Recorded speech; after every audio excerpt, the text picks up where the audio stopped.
Hello ghosts, this is Ash calling. Welcome to a slightly new set. My flatmate decided to rearrange the living room because he doesn't know he's an NPC. So I had to move my art. I'm fine. I'm over it. It needs spread out more. Today I'm covering Eurovision. Now, I'm known for picking topics that cover something about humanity or that are kind of cultural and strange. But I really just wanted to make a Eurovision video because it holds a special place in my heart. It holds the scar tissue together. I guess Eurovision tells us about what's happening in Europe and in the world because you don't actually have to be in Europe to enter. And Eurovision is so much fun, and I will prove to you today why it's the best thing ever. He was Europe, she was the 20th century. Can I make it any more obvious? The first Europe-wide broadcasting organisation had actually been established in 1925. But as you can imagine, in the following 20 years, there was a bit of mistrust developed around this sort of thing. But the country that stayed neutral was like, hey, guys, let's all come together and do something fun. And the European Broadcasting Union was created. And it was only for broadcasters, not for governments. And it stayed non-political forever and lived happily ever after. The countries were like, okay, so what do we want to do with this broadcasting technology? Music. So they took the idea from an Italian music festival and turned it into a multi-country singing competition. Only 7 countries competed in the first edition, and they were all from Western Europe. Really bringing the countries together there, guys. The UK didn't compete, and I honestly think it's because we were bitter that we didn't get to control the broadcast. And the winner was Switzerland. So Switzerland hosted it and won it. Okay, girl. Honestly, it's a gorgeous wee song. Apparently, the first competition was called Grand Prix Eurovision de la Chanson Européenne, or the Eurovision Song Contest Grand Prix in English. And I always thought that Grand Prix was only used for Formula 1. Imagine the awakening Formula 1 fans would have if they watched Eurovision. Europeans, start your engines and may the best racer win. It's through this joke that I learned that there have been no women competing in Formula 1 in 40 years. We're allowed to. There's just not one female racer at the moment. Anyway, from there the Eurovision Song Contest grew. Countries were added in, including those outside of Europe, and the entries became more and more flamboyant. Early Eurovision entries were very typical of the post-war era. Every winner was a love song and everything was performed with a live orchestra. In 1964, the winning song was an Italian tune called I'm Not Old Enough to Love You. Italy! I don't know how to feel about this. I mean, I suppose it's a good thing that a 16-year-old was singing I'm not old enough to love you, please wait until I'm old enough to give you my love. Still relevant today. We started to push the boat out a little bit in the 60s, but it was still very love-centric. Homegirl Lulu from Glasgow represented the UK in 1969 and won, in a controversial finale that actually crowned 4 winners. They didn't have a contingency for if there was a draw. So they were just like, okay, 4 people win, yay! The songs were super simple and apolitical. However, Austria, the country that gave us Mozart, Strauss and Falco, claimed they couldn't find a suitable representative. It's speculated that they in fact did not want to participate in... I was about to say Falco ruled Spain. Franco ruled Spain. Bloody hell, could you imagine? So fair enough, you've just shaken off one dictator. It's too soon. And Eurovision is not a place for politics. Pas politique. The love songs continued, but we got a bit groovier in the 70s as pop exploded. And ABBA said, let's sing a song about how falling in love is just like that time in history when one of the greatest military leaders of all time was defeated in brutal battle. Do I even need to explain how iconic that is? The songs were getting more abstract, with the following year's winner, Ding a Dong, describing the heartbeat of someone who has lost their lover. More on dings and dongs later. In 1978, Israel became the first country outside of Europe to win the competition. making it really hard to keep it not political. Many of the non-participating Arab countries in Africa and Asia actually cut the broadcast when it became clear that Israel was going to win. It's not about politics, and it's also definitely not about religion, right? Israel also won the following year with a song called Hallelujah. And we haven't broke away from the love songs yet. But it's the 80s now, so time to start ripping your clothes off on stage.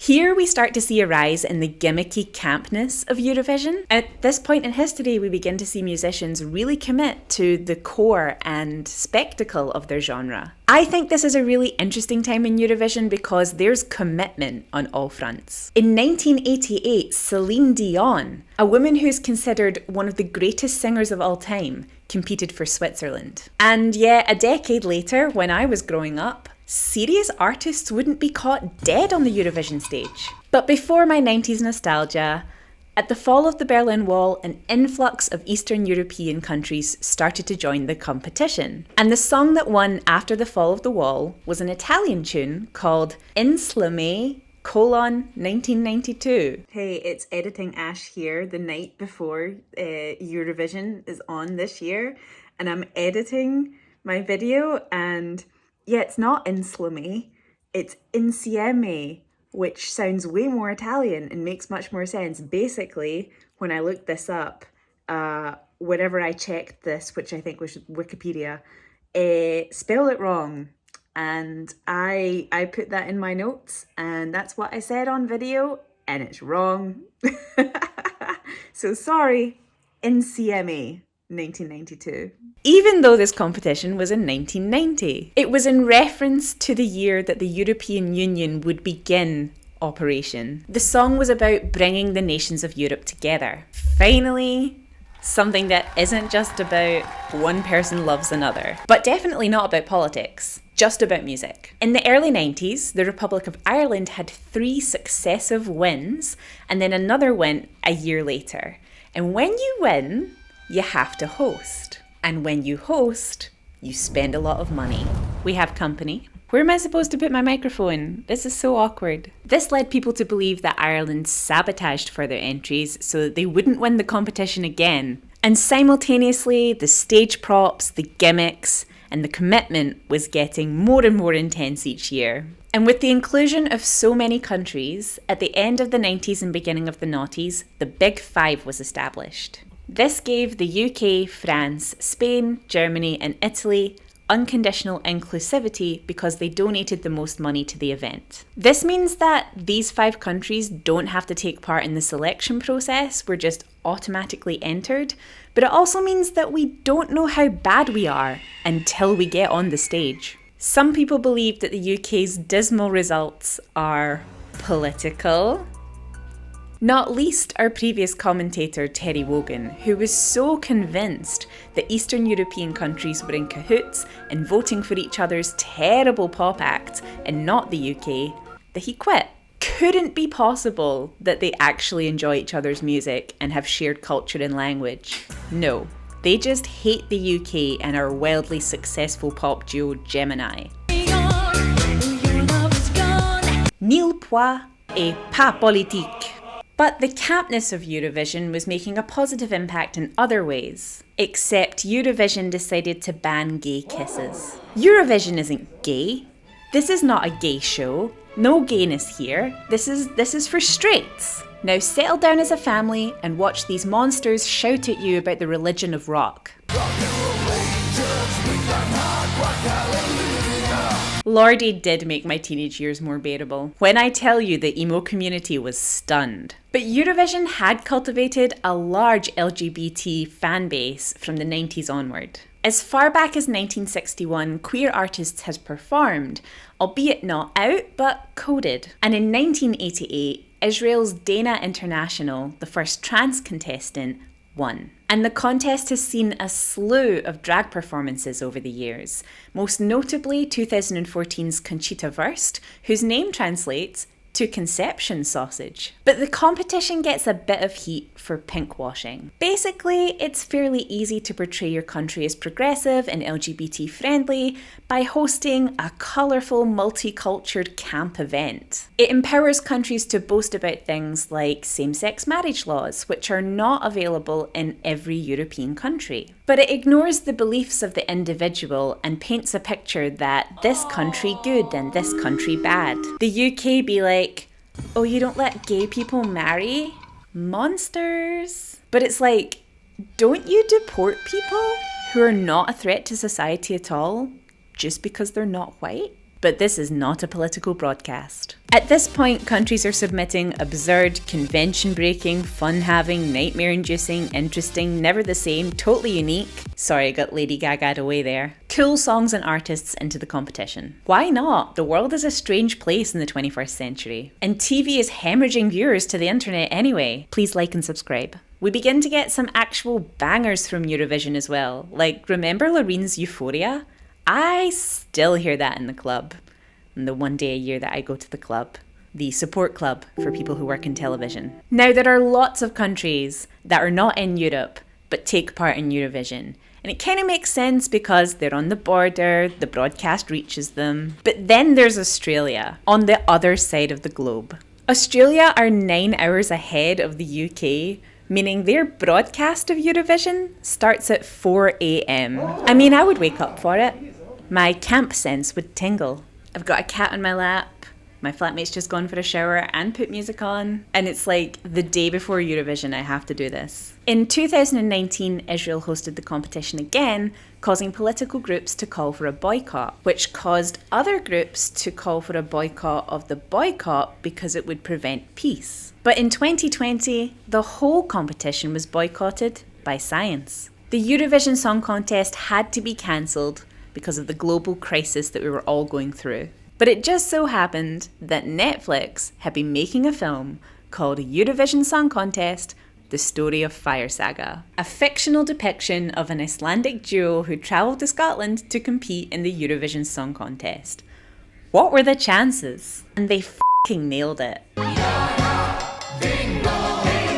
The campness, the gay rights, the countries not wanting to win, the ridiculous songs, the absurdity of it all, the pas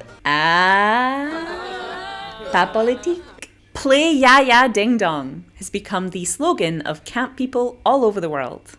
Iceland even got the guy from the film to deliver their results the next year, and he said the thing. My love for Eurovision grows wide and long. Eurovision came back the following year with a bang. I voted for like 8 different countries in 2021. I also rented a hot tub and accidentally broke my phone from water damage, but it was all worth it. I would show you my Maneskin t-shirt, but I have a cat on my lap. I don't know, maybe you should move? Of course, prior to 2022, Russia, who have been in their villain era for decades, decided to throw shade. I know this is a trivial way to talk about war, but in my defense, I'm not qualified. And Ukraine, the victim of the attack from Russia, called for Russia to be banned from the competition. And Eurovision was like, no, we're not political. And then everyone was like, sorry, get Russia to f***. And then Eurovision said, okay. Ukraine won the whole goddamn thing. But Eurovision decided that it couldn't ask a war-torn country to host Eurovision. And so they picked the runner-up, which happened to be the United Kingdom. You know, the united countries under one sovereign state that don't commit war crimes. The one that left the European Union. Apparently there are pro-EU protests planned for the Eurovision in Liverpool. I hope for all our sakes that they're not political. I find Eurovision the most entertaining event of the year. It makes you feel like you're part of something bigger, and even though the politics are painfully apparent, you get to just enjoy the spectacle of it all. There's always novelty, skill, good songs. Yes, there are good songs in Eurovision. I have a musical background. I played the cornet for 10 years and I competed in the European Championships with my brass band. Brassovision. That's not what it's called. We weren't cool enough to be broadcast. But anyway, Eurovision gives each participating country the same platform, and there's something special about that.